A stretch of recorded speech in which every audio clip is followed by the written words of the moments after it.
Saya akan ngaji tentang betapa mudahnya berbuat baik dan betapa mudahnya bersosialisasi yang jadi kebutuhan sosial masyarakat. Kemudian di saat yang sama sebagai kebaikan menurut Islam.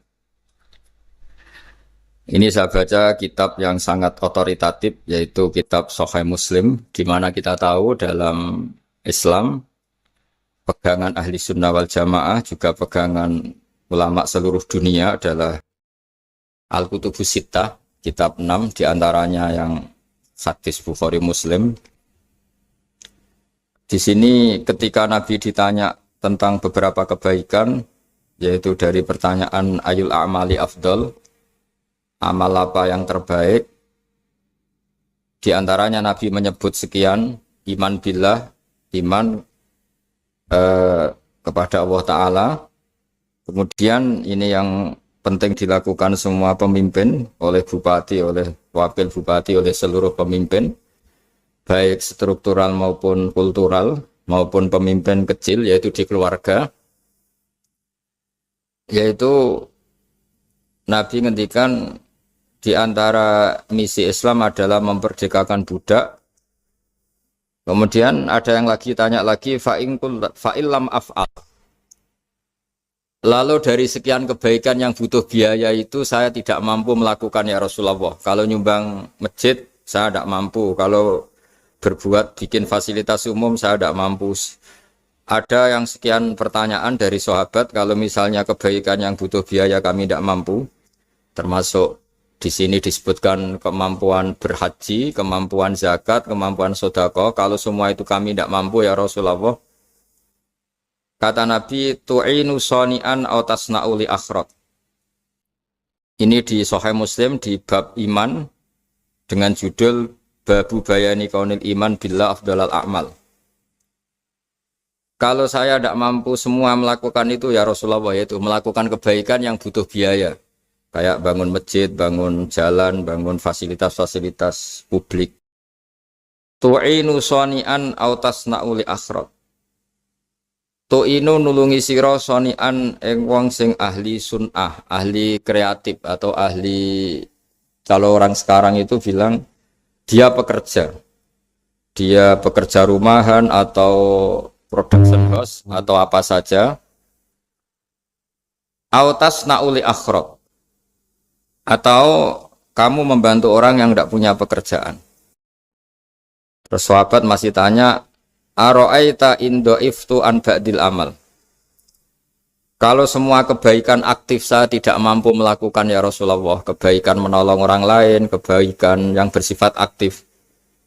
Jawabnya Nabi, dan ini pegangan saya, pegangan kita semua, panduan dari Rasulullah SAW, Nabi ngendikan, takufu syarroka anin nas fa innaha shadaqatun minka ala nafsik.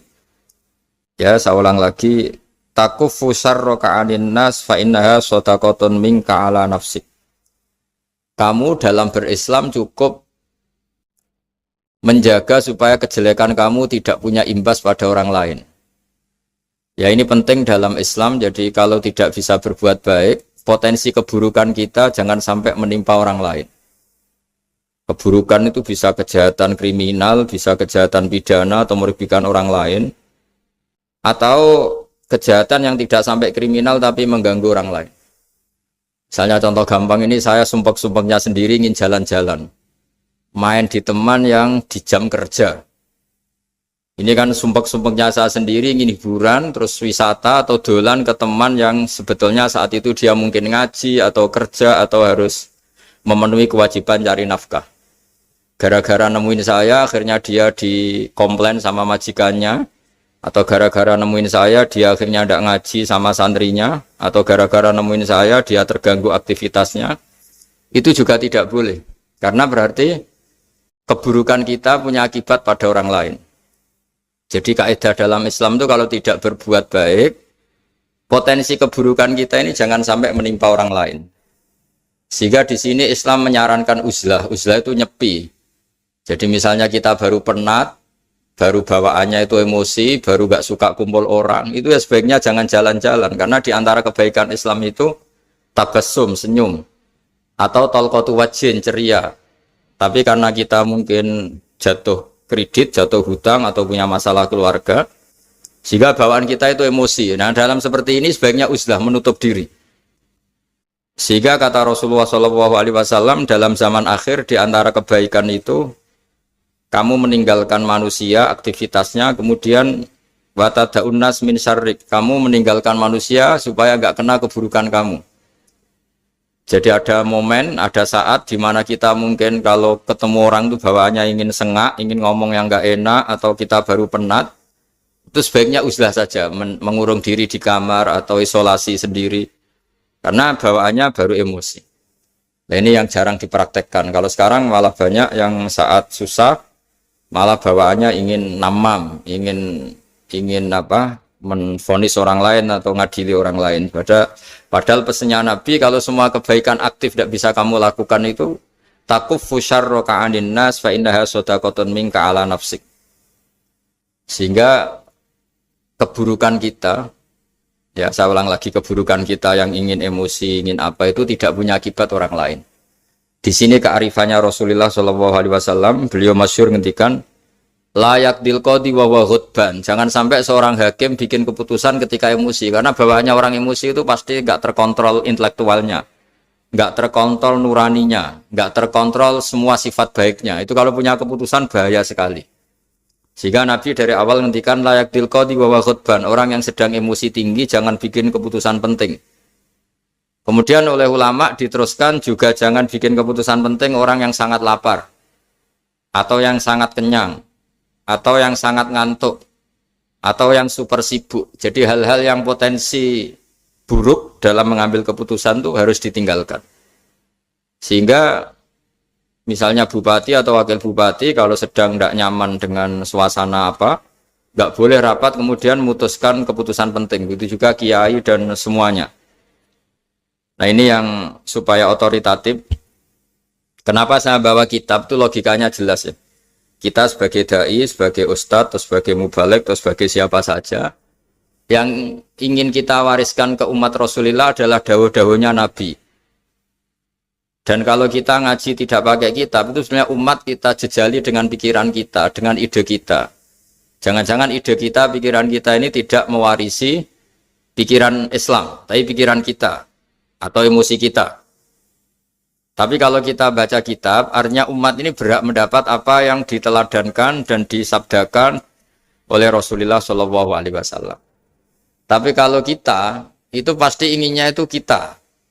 Misalnya kita Bupati Banyuwangi, mungkin kita akan cerita Banyuwangi dengan asik. Tapi bagi daerah lain, apa urgensinya bagi saya? Begitu juga kalau kita kiai, mungkin kita akan cerita fadhilnya kiai. Tapi bagi orang lain yang keutamaannya jadi pekerja, jadi satpam, jadi guru, jadi pegawai negeri yang adil. Sehingga subjektivitas kita ini akan tinggi. Tapi kalau kita sebagai kiai baca hadis, maka umat ini mendapatkan panduan dari Rasulullah SAW. Nah, dari sekian panduan itu, kata Nabi, jika Anda tidak bisa berbuat kebaikan aktif, maka kebaikan yang harus Anda lakukan adalah potensi kejelekan kamu jangan menimpa orang lain.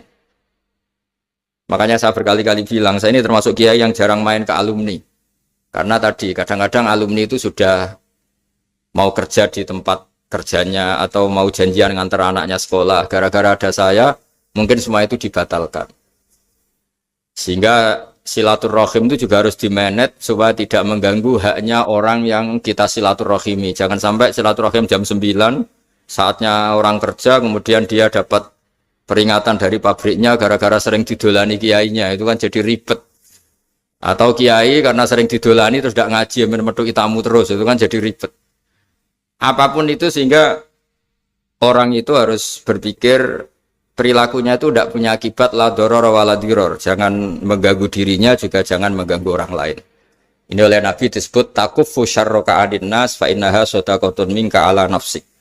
Sifat buruk kamu itu harus dijaga supaya tidak menimpa orang lain, dan itu berarti menjadi sedekah kamu atau amal kamu pada diri kamu sendiri. Jadi ini penting dimaklumatkan ke semua kita bahwa saat kita tidak bisa berbuat baik aktif, misalnya nggak bisa sedekah, nggak bisa menolong orang, setidaknya keburukan kita tidak menimpa orang lain. Nah, termasuk keburukan yang terselubung adalah kita punya pikiran yang menurut kita ini hebat, tapi bagi orang lain mungkin bahaya. Misalnya kita punya pikiran ingin jadi orang kaya raya yang dermawan. Itu artinya kan pikiran baik karena ingin jadi dermawan. Tapi artinya bayangkan orang lain tuh miskin semua butuh derma kamu. Mana mau orang lain kamu bayangkan miskin butuh derma kamu. Orang lain juga bayangkan dirinya kaya gak butuh derma kamu. Itu namanya kebaikan yang subjektif.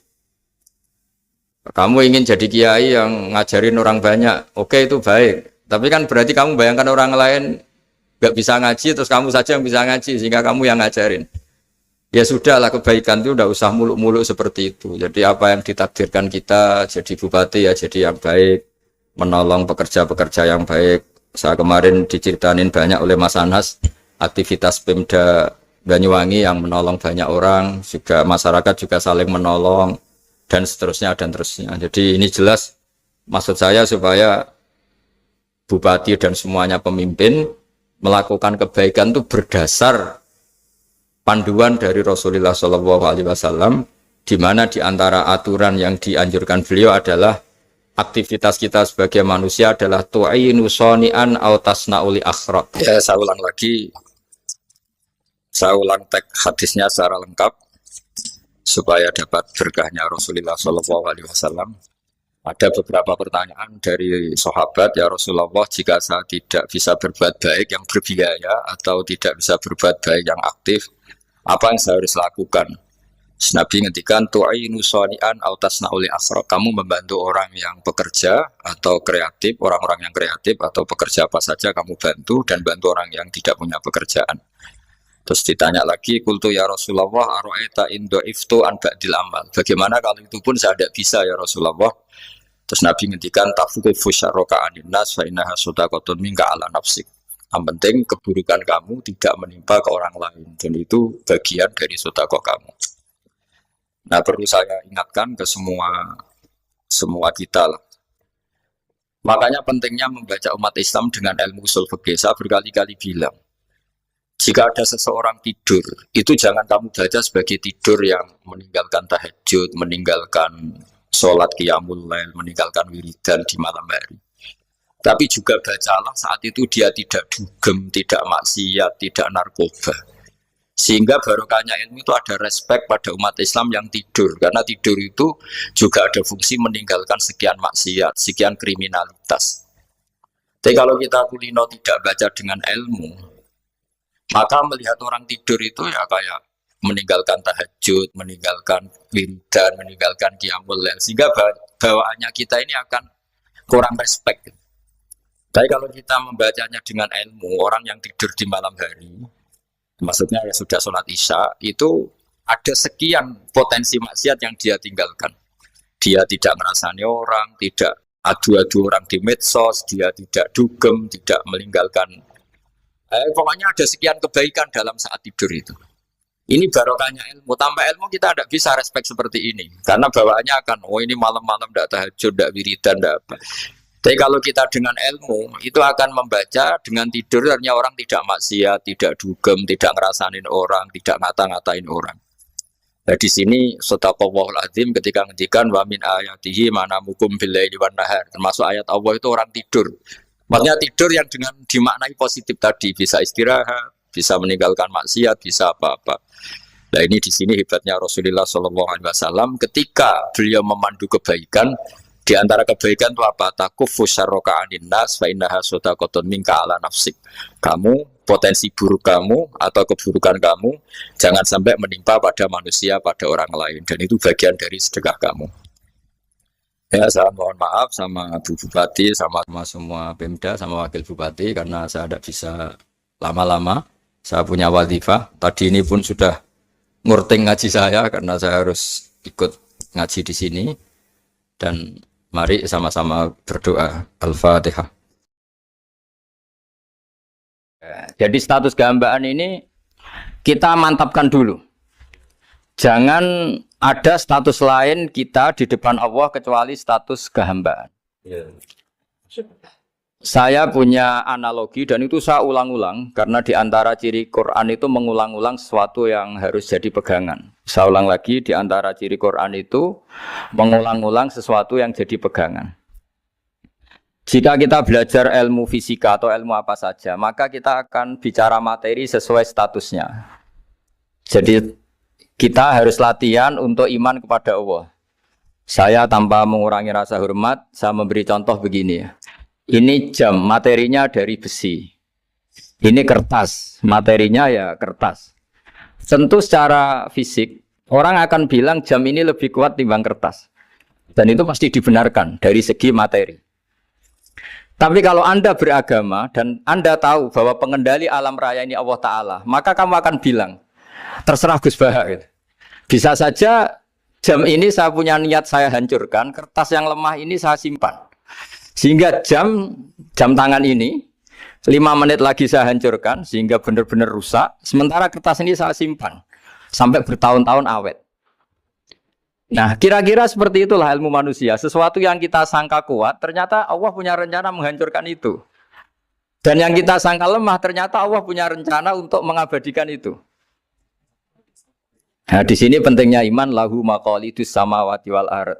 Hanya Allah yang mengendalikan semua. Jadi jangan mentang-mentang kita punya ilmu bahwa materi besi itu lebih kuat timbang kertas, terus kita pastikan bahwa besi lebih awet ketimbang kertas. Kita sisakan satu keyakinan, terserah Allah, terserah pengendalinya. Nah itu agama, bilang terserah pengendalinya itu agama. Ya mungkin tadi aja problem sinyal, saya ulang lagi. Ibarat saya ini megang jam tangan, yang materinya dari besi. Ini kertas yang materinya lemah. Tentu kita akan bilang bahwa jam atau besi lebih kuat ketimbang apa? Kertas. Tapi Anda salah. Anda harusnya ngomong bahwa terserah pengendalinya. Bisa saja saya punya rencana menghancurkan besi ini sehingga 5 menit lagi hancur. Dan saya ingin mengabadikan kertas ini saya simpan di tempat yang aman. Nah kira-kira agama itu bukan anti ilmu. Sehingga agama boleh kamu mengatakan besi ini lebih kuat ketimbang kertas. Tapi harus kamu tambahi dari segi materi. Tapi kalau dari segi pengendalinya maka kita jawab terserah Allah Subhanahu wa ta'ala. Nah ini di sini pentingnya beragama. Jadi meskipun Mars tuh kayak apa kuatnya, bumi, gunung kayak apa kuatnya. Ternyata gunung yang kita kira kuat, ternyata nyimpan magma yang potensi meledak. Yang gunung kecil, yang kelihatan dari pasir kecil yang tidak berdaya, ternyata nggak nyimpan magma, jadi nggak direncanakan untuk diledakkan. Itu, nah agama itu seperti itu, yang disebut di surat Yasin misalnya Allah itu siapa? Biyadihi malakutu kulli, yang dalam kendalinya itu semuanya di alam raya ini. Sehingga di kehidupan nyata juga sama. Ada orang yang nekuni ilmu ekonomi, tapi miskinnya Masya Allah. Ada yang gobloknya Masya Allah tapi kaya. Ada kiai yang punya doa banyak, hidupnya biasa. Yang nggak punya doa kaya. Itu saya pernah baca di sebuah hadis qudsi. Ada riwayat begini. Nabi Musa ketemu Allah ditanya. Limadza kata Allah. Kenapa saya memberi rezeki orang yang bodoh? Mak itu orang yang bodoh sekali. Kadang tak ciptakan dia jadi orang kaya. Dan yang pintar ekonomi kadang tak ciptakan jadi orang miskin. Si Nabi ini tanya, kenapa ya Allah? Supaya dia tahu yang mengendalikan rezeki itu saya, bukan ilmunya dia. Katanya. Jadi banyak orang, misalnya kita yang pintar, dipekerjakan orang yang nggak pintar. Yang punya pabrik tidak pintar, mengerjakan orang yang pintar. Jadi ya kira-kira agama itu seperti itu. Sehingga dalam kita beragama itu yang paling ditekankan itu tawadhu. Tawadhu itu merasa sopan atau memang sopan betul. Kalau dalam Ihya disebut sekiranya Anda tidak bisa tawadhu secara rasa, tawadhulah secara ilmu. Saya ulang lagi ya, sekiranya Anda tidak bisa tawadhu secara rasa, tawadhulah secara apa? Ilmu. Karena ilmu itu akan abadi. Saya beri contoh begini, saya ini kan misalnya kiai di kampung saya atau di kecamatan saya. Saya mungkin bisa merasa hebat karena saya tokoh di sini. Tapi pastikan sebelum ada saya yang bernama Baha ini, agama sudah jalan. Dan di daerah lain yang nggak kenal saya juga agama sudah jalan. Betapa tidak pentingnya saya di kawasan-kawasan yang nggak butuh saya atau di era yang sebelum ada saya. Nah dengan ilmu seperti itu orang pasti tawaduk karena dia tahu daerah yang nggak ada saya ternyata ya ada masjid, ada agama. Periode yang sebelum ada saya juga agama jalan. Sehingga kita tidak kumo luhur, wah kalau nggak ada saya agama nggak jalan. Zaman Wali Songo nggak ada saya agama ya jalan. Ekonomi juga gitu. Kalau Anda pakar ekonomi yang mensejahterakan rakyat, cara tawaduk itu kalau nggak bisa dengan rasa, dengan ilmu. Sebelum ada kamu banyak orang kaya. Banyak orang yang nggak kenal kamu juga kaya. Banyak periode yang saat itu udah ada Anda juga kaya. Berarti Anda ini tidak siapa-siapa. Makanya saya pernah didatangin seorang profesor. Ini kisah nyata. Gus, sebetulnya saya dengan bapak saya itu pinter mana. Bapak saya itu tidak tamat SD. Tapi saya bisa profesor. Saya ini profesor. Anak saya naik kelas saja sudah senangnya bukan main. Setidaknya ini orang bodoh bisa menciptakan orang pinter. Yang orang pinter kesulitan menciptakan orang pinter lagi. Nah, kalau kita tidak bisa tawaduk secara rasa, tawaduklah secara ilmu. Ikhlas juga gitu, saya sering ngajarkan ikhlas di beberapa kesempatan ngaji. Kalau Anda tidak bisa ikhlas secara rasa, ikhlaslah secara ilmu. Pasti bisa, bukan mungkin bisa, pasti bisa. Secara ilmu. Makanya di Quran disebut fa'lam annahu la ilaha illallah. Ilmu, fa'lam itu dari kata ilmu. Saya beri contoh, saya mulai kecil sampai sekarang. Sekarang saya sekitar umur 50 tahun. Mulai kecil sampai sekarang itu ya bilang kalau kertas ini putih. Itu ya ada yang gaji, ada yang bayar. Tapi saya selalu bilang kertas ini putih. Yang hitam ya saya katakan hitam, yang merah saya katakan merah. Kenapa? Karena itu fakta. Saya ulang lagi, karena itu fakta. Sehingga saya untuk mengatakan putih tidak perlu ada yang bayar. Sehingga ketika kita latihan sholat, latihan ibadah, dan mengakui Allah itu sebagai Tuhan kita akan malu. Loh, faktanya Allah itu kan Tuhan. Mau mengatakan fakta kok minta upah ini gimana? Kita mengatakan Allah Tuhan itu sama dengan mengatakan kertas ini putih. Sama-sama itu fakta. Sama seperti saya mengatakan Pak Jokowi itu presiden kami. Itu kan fakta. Masa nunggu kalau dikasih BLT katakan presiden. Kalau enggak ya enggak. Itu kan ribet jadi. Pak Manut misalnya rektor UGM. Mbok saya enggak digaji di sana atau enggak kerja di sana bilang kalau beliau itu rektor. Pak Ganjar gubernur Jawa Tengah. Mbok saya dikenal apa enggak ya beliau tetap gubernur. Lama sekali kita mengatakan fakta itu ikhlas. Ikhlas itu artinya enggak minta apa-apa. Karena kita ingin ngomong sesuai fakta. Nah Allah Tuhan itu fakta gitu. Nah kenapa untuk mengatakan Allah Tuhan nunggu? Dah saya ini Tuhan kamu. Ya nunggu dulu Gusti kalau engkau masukkan kami ke surga, engkau Tuhan. Kalau enggak ya enggak jadi. Tidak bisa seperti itu. Ya Allah tetap Tuhan. Nah kalau Anda tidak bisa ikhlas secara rasa, ikhlaslah secara ilmu. Ilmu ya tadi kita akan selalu bilang yang putih, putih, yang hitam, hitam. Makanya ini pentingnya ilmu. Tawaduk juga gitu. Kalau Anda ditakdir orang yang GR, yang gede rumongso, ditakdir orang yang kumo luhur, secara rasa bisa dilawan secara ilmu. Ada periode di mana sebelum ada kita yang kaya ya banyak, yang dapat hidayat ya banyak, yang terpelajar ya banyak. Ada daerah yang nggak kenal kita, nyatanya pendidikan di situ jalan, sistem sosial baik. Betapa tidak pentingnya kita. Nah ini nanti memaksa kita atau melatih kita untuk tawaduk. Nah dari hikmah ilmu itu kemudian kita minta maaf sama orang lain itu mudah. Karena kita sadar bahwa adanya kita ini problem. Saya sering digojlok orang-orang kaya. Orang-orang kaya itu ya kadang agak kurang ajar tapi nggak bisa dibantah. Begini, pernah tanya saya gini, Gus, saya ini punya mobil mahal, harganya 2 miliar. Kayaknya yang berak pakai jalan raya saya kan. Bisa, bayarnya pajak saya mahal.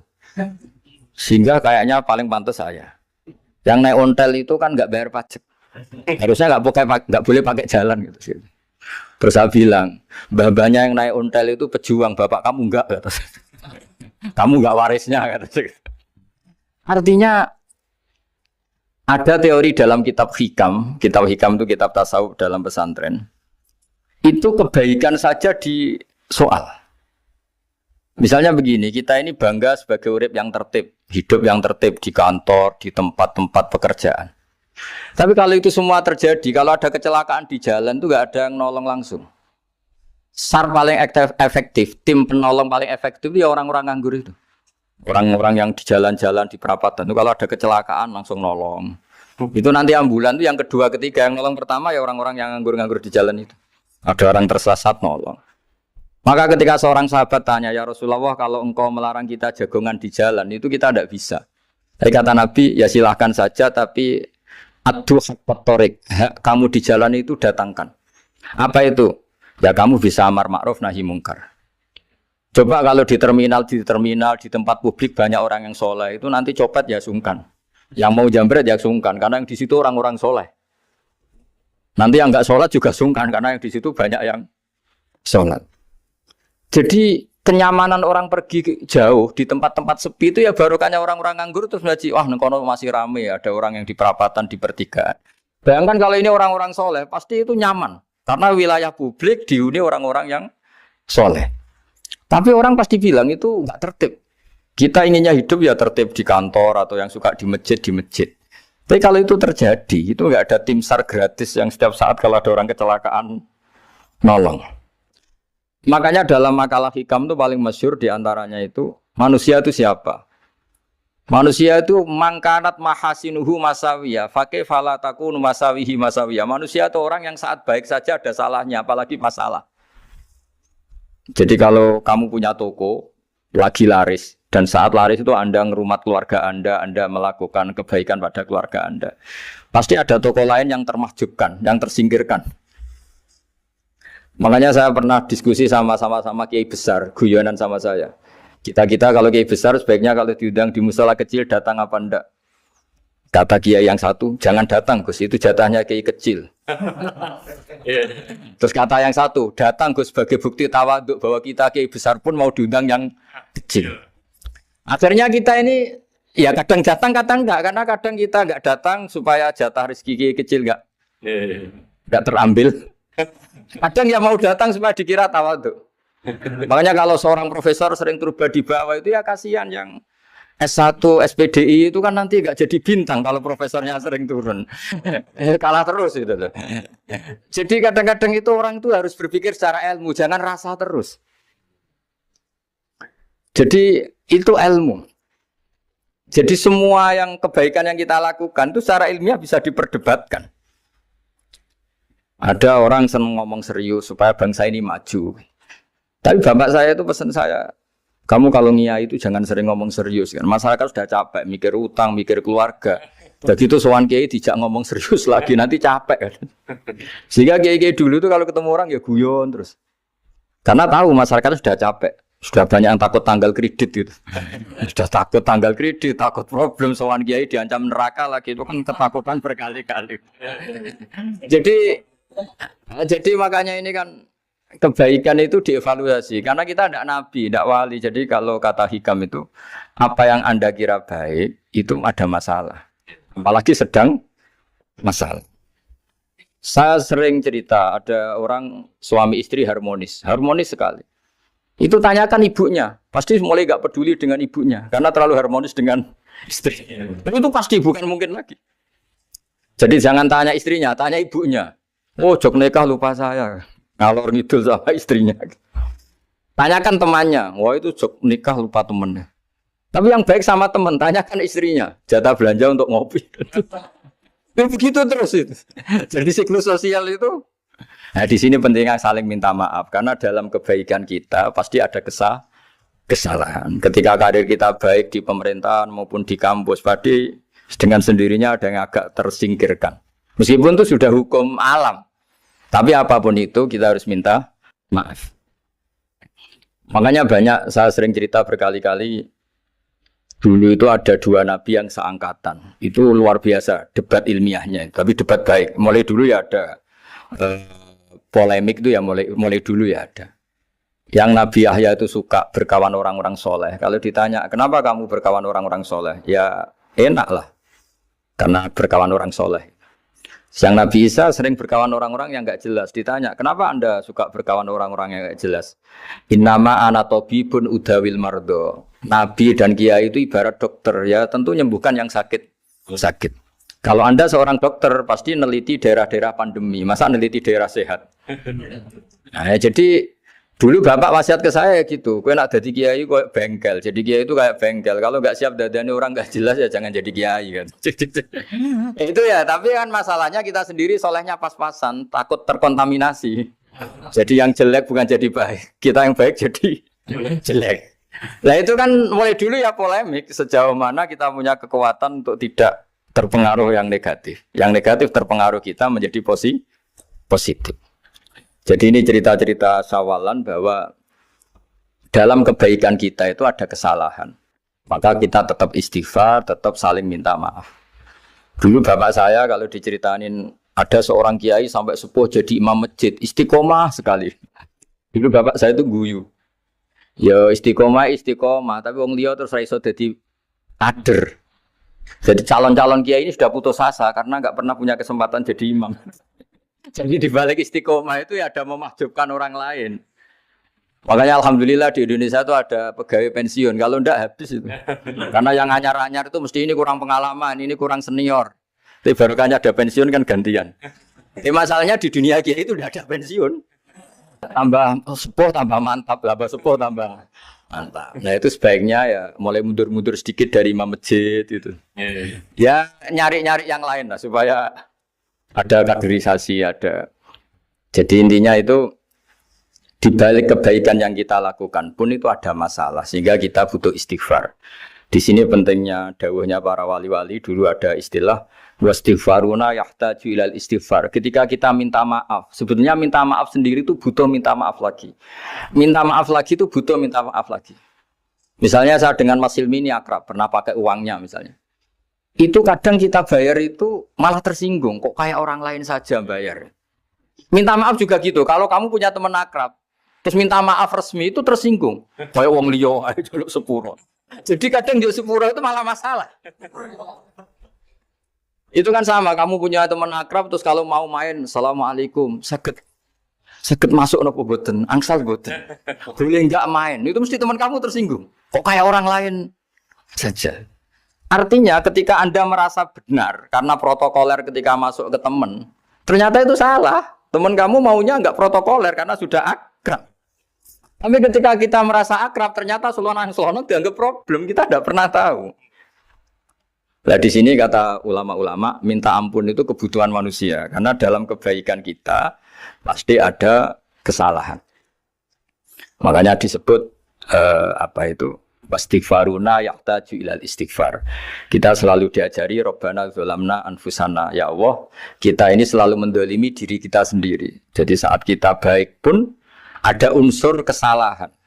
Yaitu tadi, kalau Anda jadi orang pasti ada yang termahjubkan. Kalau Anda kiai besar atau profesor atau pejabat turun ke bawah. Ya kalau gubernur turun terus ya bupati gak jadi bintang. Kalau saya kiai besar misalnya turun terus ya kiai kampung itu ya kasihan. Saya pernah diundang Manakipan tidak datang itu kiai kecil bilang, "Matur nuwun Gus gak teko, aduh iwake. Aduh iwake gak untuk saya," katanya. Barokahnya saya ada. Itu lucu ya, matur nuwun betul. Matur nuwun Gus jenengan gak dugi jadi. Akhirnya jatah besarnya untuk saya. Nah, tapi yang punya rumah komplain. Gus udah ora tau teko PP aku wong cilik. Nah, ini saya harus mendahulukan versi Soibul Bait yang punya rumah apa versi kiai yang termahjubkan. Artinya pilihan apapun saya harus istighfar karena ada saja unsur salahnya. Ya makanya ini kan makanya ya saya minta UGM juga saya sering undang saya terus nanti dikira karena kampus besar Gus Wak mau juga keliru lagi. Kalau 1-2 kali mungkin boleh, kalau keseringan ya nggak boleh. Nanti itu dikira saya maunya hanya sama kampus besar, padahal saya sama RT ya sering datang juga. Nah ini yang terakhir saya bacakan teks otoritatif sebagaimana janji saya. Kata Rasulullah SAW di sebuah hadis. Ini terakhir nanti supaya nggak lama-lama saya juga punya wadhifah. Ada orang itu punya hutang. Hutang itu ya hutang, memang hutang. Singkat cerita orang itu tidak bisa bayar sampai akhirat. Dan aturannya Allah, orang yang punya hutang tidak bisa bayar ini harus diaudit, harus diselesaikan di akhirat. Kalau tidak bisa diselesaikan di dunia, diselesaikan di akhirat. Walhasil akhirnya di akhirat itu ditagih dan tidak mampu bayar. Karena di akhirat sudah tidak ada kredit, tidak ada ATM, tidak ada apa saja. Terus kata Allah, solusinya kebaikan kamu dikasihkan yang ngutangi. Ternyata kebaikan dia tidak cukup juga. Bayarnya apa? Kejelekan yang ngutangin dikasihkan yang utang. Kayak apa celakanya? Kebetulan yang ngutangi salahnya banyak, ini kan repot. Tapi Allah itu tidak suka kalau ada orang mukmin yang satu saudara kemudian masuk neraka karena saudaranya ini. Kata Allah, jika ini masuk neraka berarti disebabkan komplain atau ketidakikhlasan temannya yang mukmin. Masa orang mukmin menyebabkan mukmin yang lain masuk neraka? Allah tidak ingin. Makanya di antara nikmatnya beragama itu ukhuwah, persaudaraan. Baik persaudaraan atas nama iman atau atas nama kebangsaan atau atas nama kemanusiaan. Akhirnya si yang ngutangi ini tadi, jangan dibahasakan kreditur, nanti kita kayak banknya yang ngutangin lah nanti. Ya bahasa gampangnya yang ngutangin, karena tidak semua orang ngutangnya sama bank. Sama Allah ditunjukkan satu surga yang luar biasa. Nanti tak baca teks Arabnya ya, supaya dapat berkahnya bahasa Arab. Terus saking mewahnya surga itu, si yang ngutangin tanya, ya Allah itu untuk nabi siapa? Karena semewah itu pasti untuk kelas nabi. Atau untuk wali siapa? Katanya, terus kata Allah, sabda Allah, untuk siapapun yang mampu membeli. Lalu siapa yang bisa membeli surga semewah itu? Kamu bisa. Terus, dengan apa ya Allah? Kamu mengampuni teman kamu itu. Kamu bebaskan dari utangnya. Nanti tak kasih surga itu. Terus, akhirnya sama Allah, kata orang itu, ya Allah saya bebaskan. Ya sudah, kamu berdua masuk surga. Karena Allah tidak ingin ada kasus aneh. Dua orang mukmin ini kan bersaudara. Masa bersaudara kemudian yang satu menjadi penyebab masuknya neraka karena ini tidak mau memaafkan. Artinya kalau kita syawalan itu harus benar-benar mau memaafkan, karena kalau tidak Anda menjadi penyebab teman kamu masuk neraka. Jadi kita janganlah jadi orang mukmin yang menjadi problem bagi saudara kita. Jadi makanya saya itu berharap ada wali utang saya tidak bisa bayar, karena ini masih dibela-belain Allah ini. Karena Allah nggak ikhlas kalau ada walinya masuk neraka. Jadi kalau ada wali utang kamu, itu utangin saja, doain nggak bisa nyaur, no? Nggak bisa bayar. Nanti ini akan dibela-belain Allah di akhirat. Karena wali ini nggak pantas masuk neraka. Ya, jadi kalau ada wali utang kamu mau bayar, sudah Anda tidak usah bayar, nanti di akhirat saja. Lah yang ribet kalau yang kamu utangin dia ahli neraka, kamu nagihnya disuruh masuk neraka. Nah, itu ribet itu. Sudah utang dia ahli neraka. Ya tak baca teksnya supaya ini ada di kitab Ihya halaman 197 juz 2. Status hadisnya waqala sahihul isnad. Kata Imam Hakim hadis ini sahihul isnad. Saya baca Arabnya nanti insyaallah sebagian ya supaya kelihatan teks aslinya di bab hukukul muslim. Bainama Rasulullah sallallahu alaihi wasallam jalisun izdhika hatta badat sanayahu. Nabi ketika santai-santai duduk tahu-tahu tertawa sampai gigi depannya itu kelihatan. Jadi tertawa sangat sampai gigi depannya kelihatan. Yang notabene beliau sering hanya senyum, kali ini tertawa betul sampai gigi depannya kelihatan. Faqala Umar radhiyallahu anhu ya Rasulullah bi abi anta wa ummi mal ladzi adhakaka. Apa yang bikin kau sampai tertawa seperti itu? Qala rajulani min ummati jasaya baina yaday rabbil izzah. Dua lelaki dari umatku sama-sama sungkeman nuntut keadilan di depan Allah. Jasaya itu sungkem. Duduk bersimpuh itu kalau dalam bahasa Arab itu apa? Namanya jasiyah. Faqala ahaduhuma ya rabbi khudli madlamati min hadza. Faqala wa rudda ala akhika madlamata. Qala ya rabbi lam yabqali min hasanati syai'un. Faqala wa ta'ala li talib kaifa tasna'u bi akhika wa lam yabqa lahu min hasanati syai'un. Faqala ya rabbi falyahmil anni min auzari. Kalau kebaikannya dia tidak cukup, ya salah saya supaya dilimpahkan ke dia.